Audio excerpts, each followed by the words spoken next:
పరిశుద్ధ గ్రంథము నుండి ఒక్క వచనము విందాము. ఇర్మియా గ్రంథము 29వ అధ్యాయము 7వ వచనము.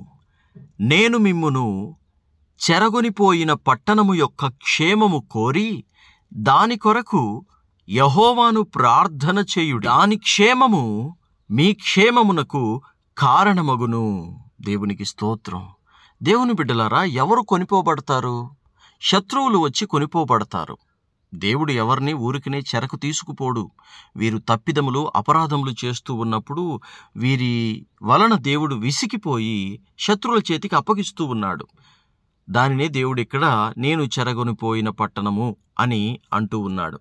అయితే ఇప్పుడు అక్కడున్న వీళ్ళు ఏం చేయాలి? దాని క్షేమము కొరకు ప్రార్థన చెయ్యాలి. అలా ప్రార్థన చేస్తే ప్రార్థన చేసినందుకు గాను వారు ఉన్న దేశము క్షేమముగా ఉంటుంది. వారు ఉన్న దేశము క్షేమముగా ఉంది గనుక ఆ క్షేమమే వీరికి కలుగుతుంది.